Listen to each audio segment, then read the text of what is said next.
to turn this over to Carleigh, who is editor of Culinary Trends Magazine, and hopefully you have a copy of it.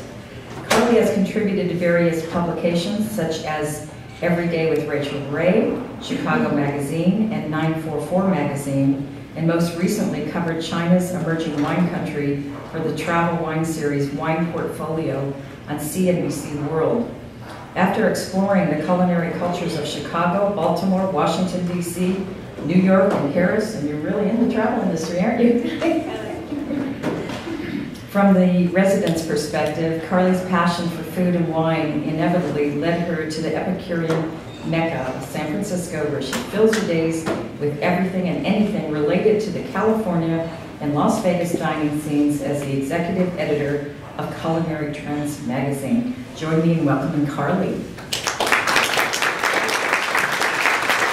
Good morning. Thank you for coming on a Friday morning, pretty early, to listen to us talk about food trends. It can be kind of an overwhelming topic to approach just because there is so much going on, whether you're just covering California or you're looking at the whole country or international trends. So what I'm going to try and do is make it as approachable as possible and really point out what were the biggest trends last year, and we'll still continue to obviously pour into this year, and then what, with a combination of consumer publications, industry publications, chefs, insiders, what people are saying, 2011 will bring. So, for 2010's top food trends in review, the first topic, moving beyond sushi. There is a ton more to Japanese cuisine than just sushi, and obviously sushi's been huge, in California's dining scene, the U.S.'s dining scene for a couple of decades now. But moving beyond tempura, teriyaki, and sushi, traditional Japanese forms of cooking such as kaiseki, bento, shojin, izakaya are finally coming into the spotlight, and diners are finally getting an authentic taste of Japan's culinary spectrum. You can see that in San Francisco with all the different izakaya restaurants opening up, Nobe, O-Izakaya, which was before that, number of places in the East Bay, but not just in California, New York, Chicago, Austin, New Orleans, wherever, food is big, izakaya is really popping up. Cheap to chic local cooking, which has been around for the past few years, but still is picking up a lot of speed, is great because it's not only affordable for chefs, but it also pushes diners' culinary boundaries. So progressive kitchens are able to transform these cheap cuts of meat into something that are really exciting, especially for curious diners. And then on a similar note, the whole going whole hog, head to tail movement, chefs promote sustainability by embracing farmer direct relationships that were once essential to traditional cookery. And while whole animal cuisine is resurrected on menus and kitchens, and as kitchens become more creative with unusual cuts of meat, and diners are increasingly conscious about their impact on the world's ecosystem, you'll see more and more offal dishes becoming popular, or continuing to become popular on menus. One of my favorite trends is beyond vanilla, so ice creams that have savory ingredients incorporated into it. You're not just, having your normal everyday hazelnut chocolate ice cream.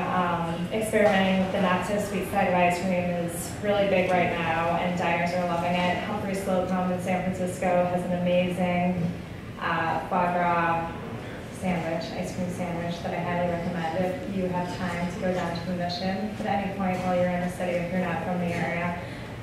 But a number of places are doing it, and restaurants are making it in-house also. So throw in peanut butter and curry together, and you have, hot new ice cream.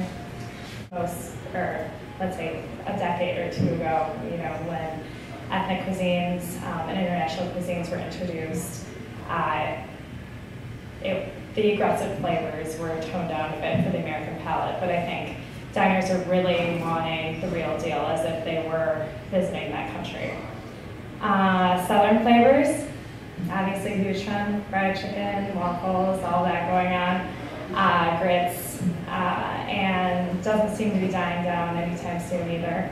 Comfort food trends as a whole response to obviously the recession and people going back to basics and looking for comfort food, but still having it in an upscale and sophisticated setting. Alternative to the bottle is my personal favorite trend for 2010.